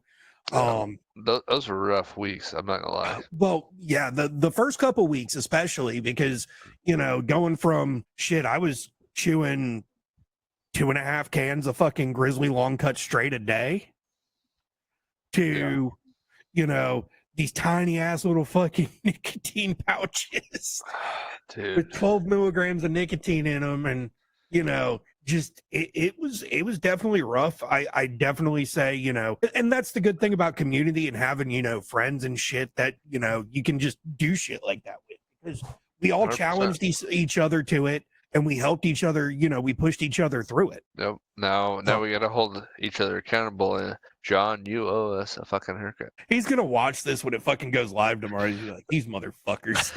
Dude, but I'm not gonna lie. I mean, not trying to get off subject, but the DD214, like, I think all of us, like even Shango, like, he doesn't get brought up a lot, but he was there for a lot of that shit. And he even though I feel like he wasn't really around, but he was around. Like, he fucking encouraged the shit out of all of us. Like, even though he wasn't doing it. Does that make sense? Like, I don't think he had a nicotine problem. Like, I don't think he even smoked or drank or anything. Yeah. But he Nah. encouraged the fuck out of us. Oh yeah, and that's the thing. Like, we've got our guys, and, you know, shit, if it comes down to fucking quitting alcohol in a couple of years because our livers are shot, I know who to fucking go to, because we'll fucking motivate each other to fucking do it anyway. So 100%. And actually, he's been liking the fuck out of my fucking videos on TikTok. Paleo Giant is what his TikTok paleo, is. yeah. Or Paleo Giant. And it was funny because I haven't talked to him in actually about since that time happened. Like, I think his schooling, he's been a lot of schooling, but yeah, he's been liking the fuck out of my shit, which is awesome. Yeah. If you're watching, thank you. I appreciate it, brother. I mean, you know, and we've got we've got we've got our tribe, so to speak, and we push each other. We push, you know, everybody to kind of better ourselves. Because I mean, shit, you started with, you know, posting in our health and well-being part of the DD214 Discord. Then, I mean, I obviously it wasn't until a couple months back that I was like, you know what, okay, enough's enough. Now I've got to start fucking doing something. And it was a combination of seeing like the progress you made over the last year and a half, 2 years, or however long it's been now. And then one of me and the wife's good friends, actually, our bartender at the fucking bar we go to, she's like a little sister to us. She this year started running 5Ks. And I was like, you know what? I used to do that. Fuck it. Let me start, you know, dropping some weight, getting some time in, try to push myself to do a 5K. And then I'm now actively training, because in a little over a month, I'm running my first 5K in 20 years. Which is awesome. It's fun. And, you know, I'm not running it to, you know, beat a personal record or anything. This one is just purely okay. At this point, where am I at? And then, you know, everyone after that, it's going to be okay. I've shaved off 3 minutes. I shaved off another 4 minutes, whatever it might be. Because I'm definitely not getting into it to be competitive. That's for damn sure. Yeah, that's rough. I will say I fucking hate cardio. Fuck. So actually, a good thing, like if you want to try it, is you ever do the Stairmaster? I hate the fucking Stairmaster. I So hate it, but love it at the same time because it's my definitely one of those love-hate relationship situation. my coach, uh, he has you going 60% heart rate. When I first started this program, I was doing, what is it? It's 10 minutes, and every 2 minutes you go up a fucking level, and you start at 60%. So I would start at 6 and then go up. And then one day he was like, "All right, well, we're only gonna do 8 minutes today." I was like, "Yeah, fuck this. I'm just gonna start at 7, and then I'll go up to whatever." And at the end of it, he was like, just fucking with you. I'm gonna do 2 more minutes." So I ended up having to go to fucking 11, which fucking sucked dick. But if you ever get the chance, start at 6, go 10 minutes, and every 2 minutes you just hit the up button, Pump it up an extra. pump it up one level. That's it. And by fucking level 6, you're gonna be like, oh fuck my life. And you don't touch a railing. You're not supposed to touch a railing. You just walk up the stairs. Yeah, I mean my big thing that I've struggled with here, or been struggling with, is just because I'm trying to focus on training for 5Ks is I'm doing 90% fucking cardio, right? Yep. Because I'm trying to just make it to where I don't feel like I'm gonna die of a fucking heart attack for running for 2 minutes. Yep. So when we go to the gym, the wife, she's, you know, going and doing upper body and all different kinds of weight training. And I'm just 100%. I hit the treadmill. I go do legs and a little bit of fucking upper body every day on the fucking weights. But I do legs every fucking day.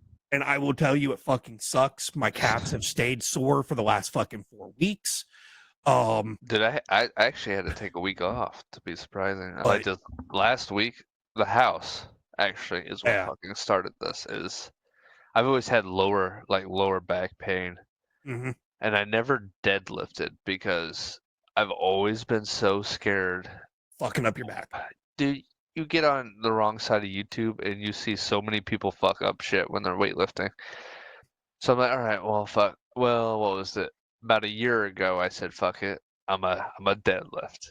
And I had already been in the gym for a year. I'm like, all right, I'm good to go. Like 100 pounds, this ain't shit. First fucking time, I fucking fuck up my lower back. And I ended up having to go to a chiropractor for 2 months. 3 days a week. I couldn't even walk the first 2 weeks. That's how Yeah. bad I fucked it up. And he took an X-ray of my lower back. He was all right. Well, you still have the gel or whatever is between your disc. I don't really know. I'm not a health guy. What the fuck ever. So That I still provides that absorption. I still have a little bit, so I can still come back from it. He was like, you don't need surgery, nothing like that. Like we're gonna put you on this plan. I was like, all right, whatever. So I get on the plan. I don't go to the gym for about 2 weeks because I can't even walk. And then after the 2 weeks, it goes down to 2 days a week. And then I go back to the gym. I start working out uppers. And then I start working out lowers. And then I slowly start working out backs. And then fast forward to, what was it? Not 2 weeks ago. Actually, 3 weeks ago is when it actually started. And I was like, all right, well, the coach on this new app I've got, he was like, try dumbbells. 100% dumbbells are the way to go if you want to do deadlifts because you can control your body movement way better than a Smith machine. Fuck a Smith machine if you want to do deadlift. Did it perfect. I could feel it in my fucking legs instead of my back, and it was amazing. Fast forward to last week or 2 weeks ago, did it again. I didn't have the correct movement. Fucked up my goddamn lower back along. I don't think it was 100% just that. I think it had to do with sanding the floors and shit because I've been up Yeah. and down on my back, and I think my back was just weak from doing all this work. Fucked it up again. So I was like, all right, fuck it. So I took all last week. I haven't been to the gym in 1 week, and I'm gonna go back Monday. might hit that motherfucker so hard you don't even know what's coming.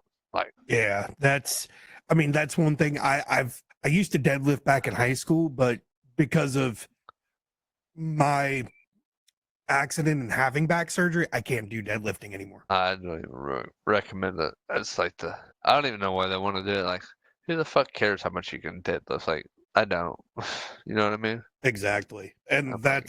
that's kind of the sorry, I No, fucking you're good. smoker's been on this entire time and I forgot. Uh-oh. And the app just alerted me that it reached the set temp, and I'm like, oh shit, that's gonna be a lot of fucking pellets I just burned through for no fucking reason. Do we need to finish this up quick?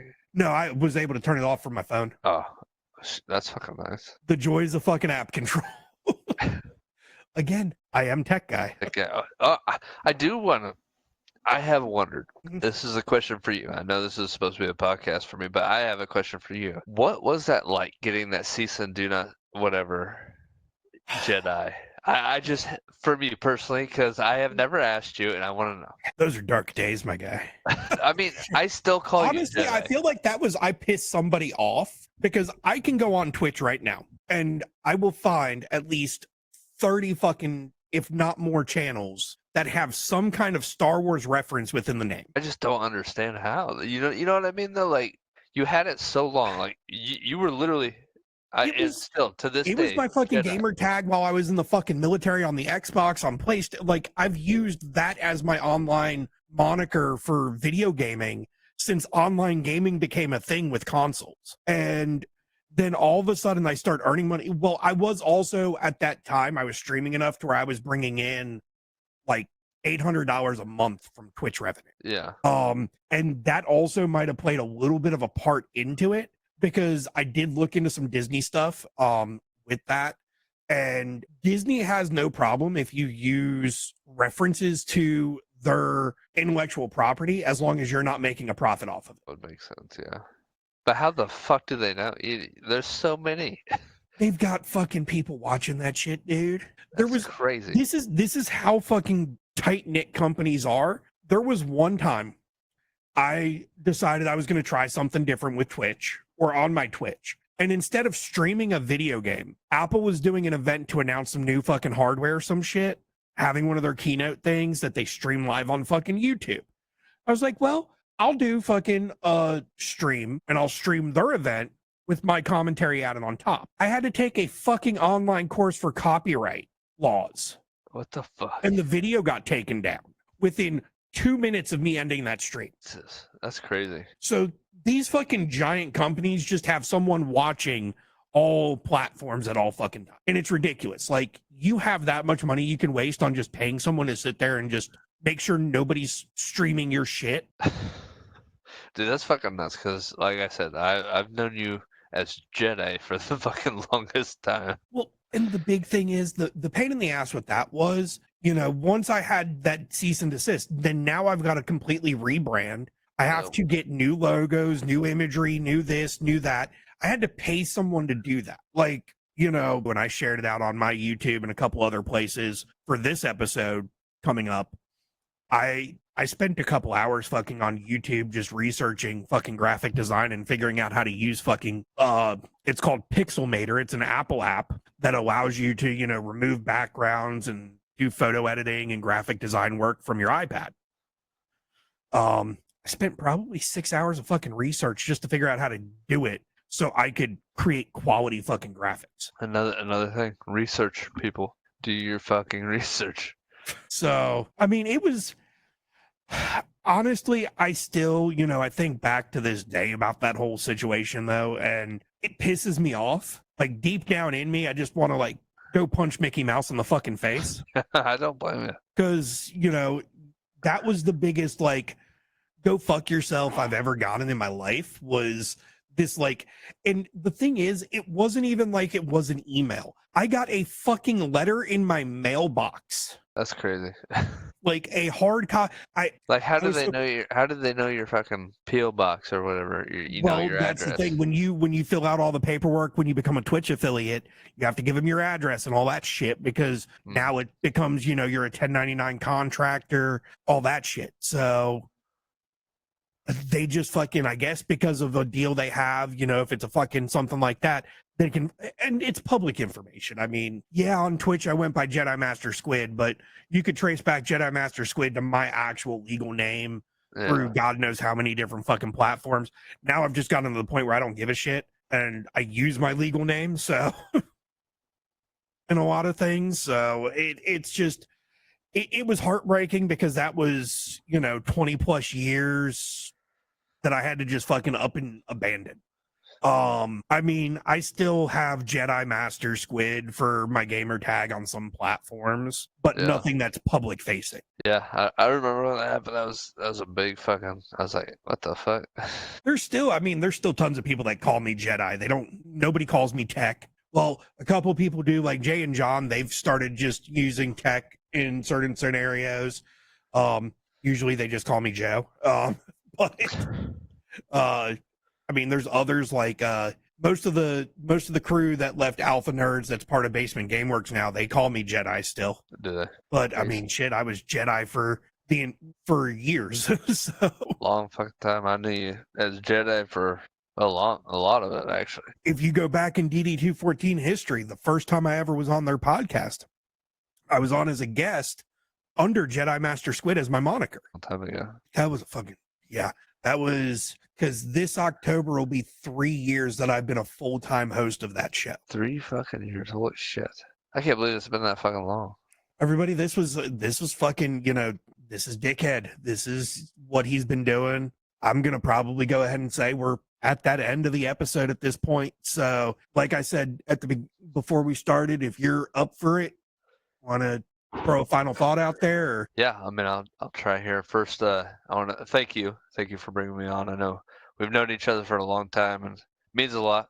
I know John's been trying for quite a while to get me on on camera. I just never did it. But as for the final thought, someone's thinking about you. One second before you dive into the final thought. Fuck you, John. I got him first. Okay.